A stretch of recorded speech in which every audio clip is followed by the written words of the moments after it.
A good name, by one wrong action, can be lost forever. The blessing of a good name. The blessing of a good name. A good name is a very powerful and very tangible commodity. You know, a good name. So we're going to be talking about that today. So I want you to look in your Bibles to the book of Proverbs, chapter 22 and verse 1. Proverbs chapter 22 and verse 1.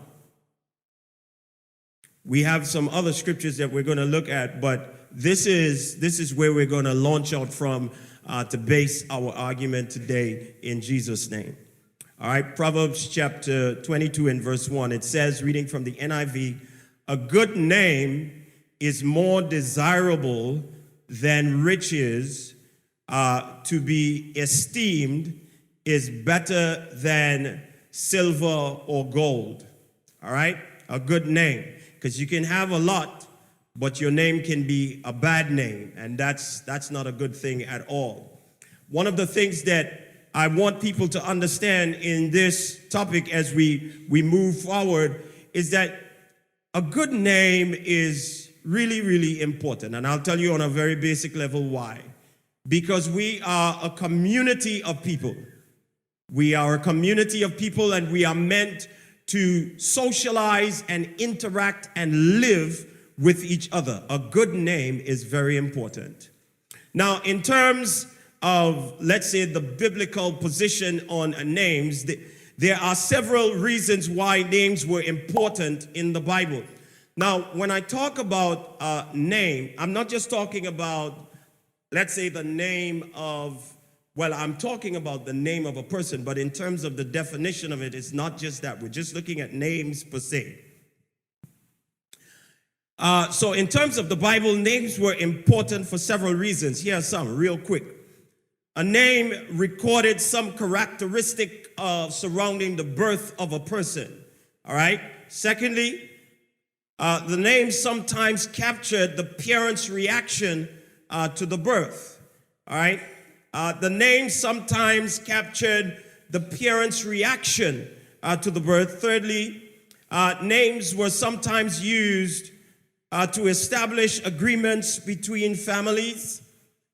Names were used to communicate God's message. Names were also used to demonstrate the connection or a connection with God. Names were given to establish a person's authority over another.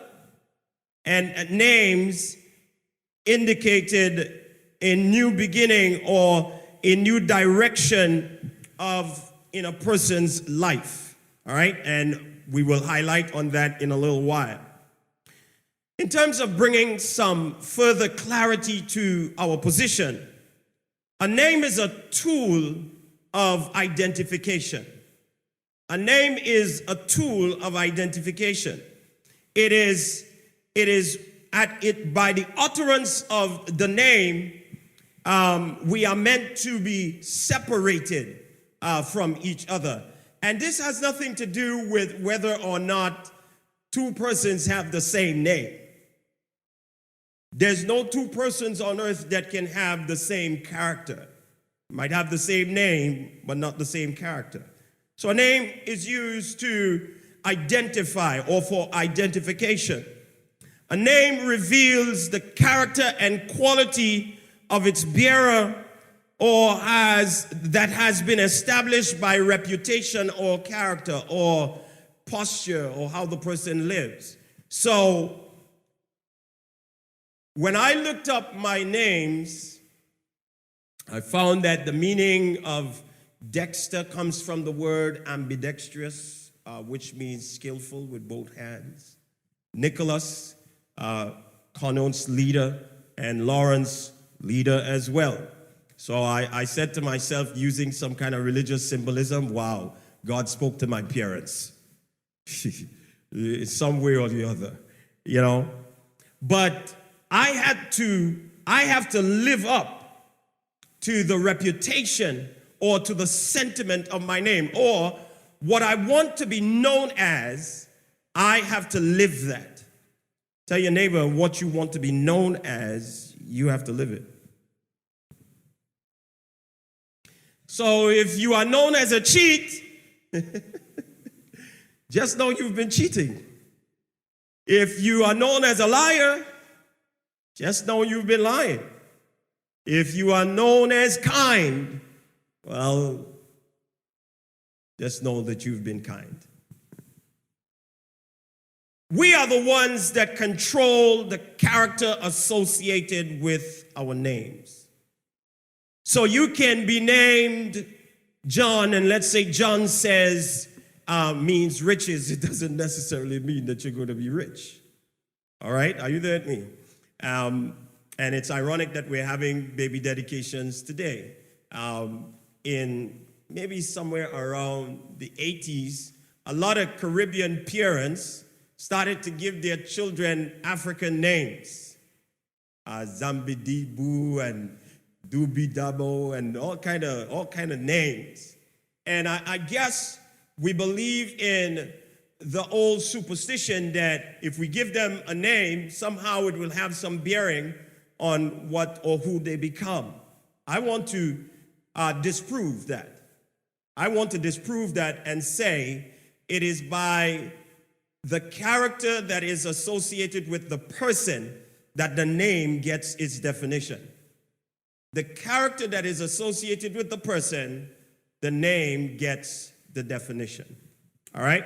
So a name, one's name, or the name that a person has, or the character of that name, the person is in control of that. Now check this out. A name seldom stands for nothing. There are no neutral names. A name hardly ever stands, never ever stands for nothing. There are no neutral names. Everybody's name is associated with something. If you call this person's name in this place, like if I show up at your house and I say to the person, they don't know me at all, and I say to the person, Miss Mary sent me, okay? They would begin to consider me. Of course, I may have to provide other evidence, but from the time I utter the name, they will begin to consider what I have to say. So a name, and this is where we begin to take personal responsibility for our names.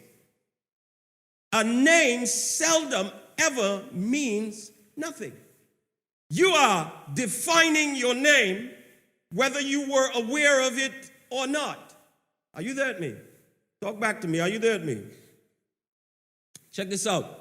A name can be lost with bad actions.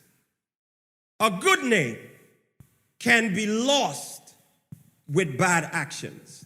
Now, I want to just tell you of a narrative or a story that took place in the book of Joshua, chapter 6 and 7. I'll just tell you about it.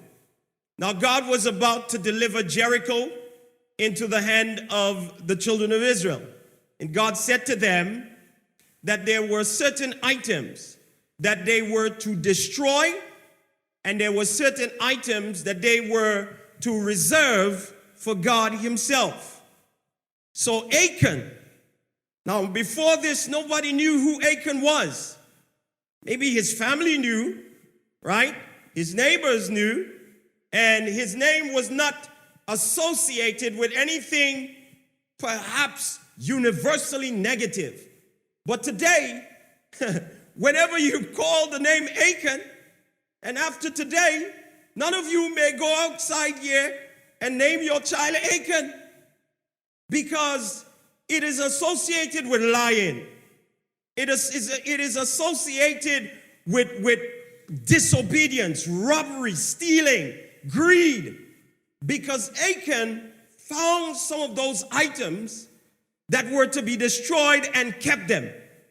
Achan found some of those items that were supposed to be reserved for God and kept them for himself. And I'll put it in our local expression. He hid them under his mattress. He hid them for himself. his name became a bad name because when they went out to fight against the army of Ai, they should have won.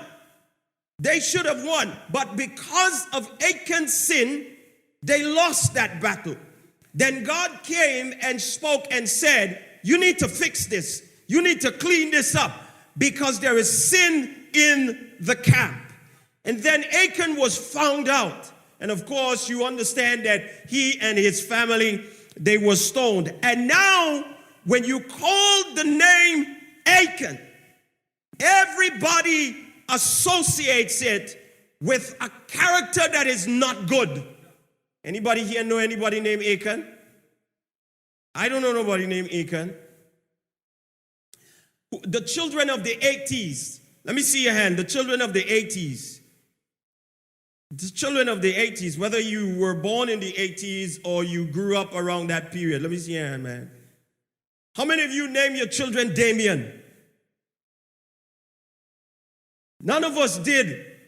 Because back in those days, the movie from Steven Spielberg came out where they showed the son of the devil or the Antichrist, and his name was Damien, and he was wicked.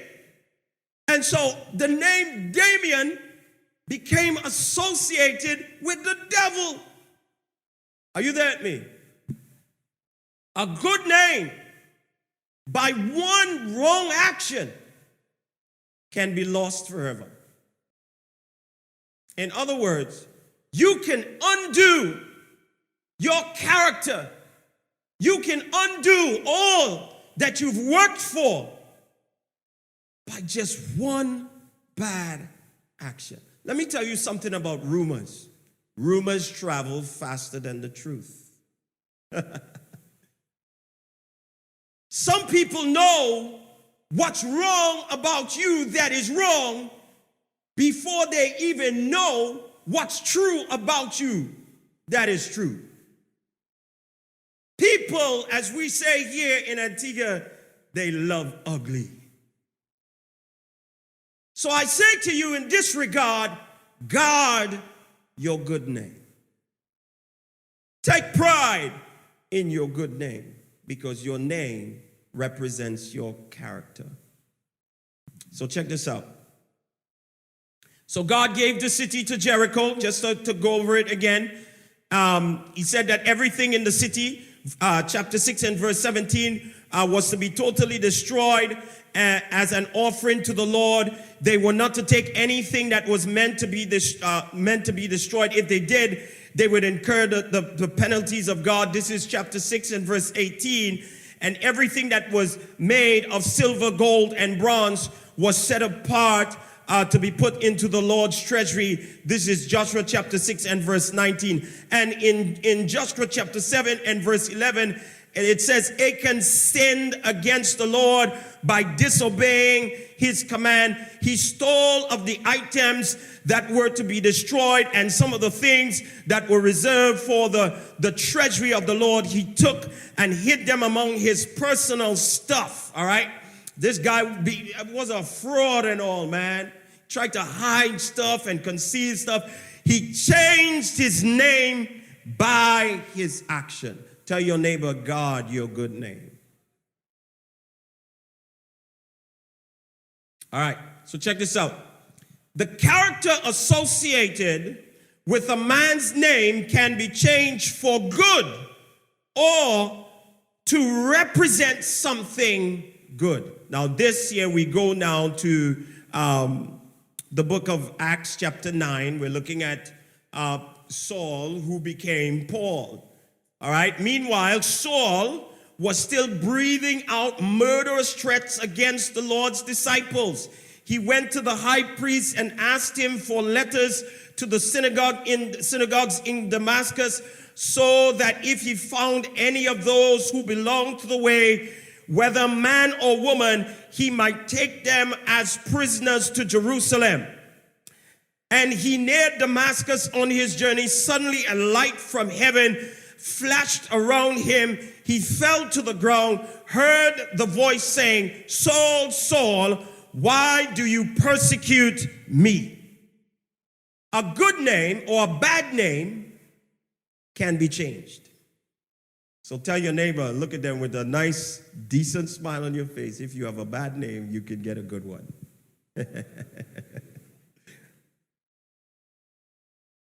Look at the transformation. Look at the transformation from a guy that threatened Christians with murder, that imprisoned them for their belief. Look at the transformation. Galatians chapter 1, Paul says, Paul, the man doesn't even call himself Saul. He doesn't call his own name by what it was associated with or who he was associated with. The name Saul was his name. He says, Paul, an apostle, sent not from man nor by man, but by Jesus Christ and God the Father who raised him from the dead. This is his testimony of himself. Galatians chapter 2 and verse 20.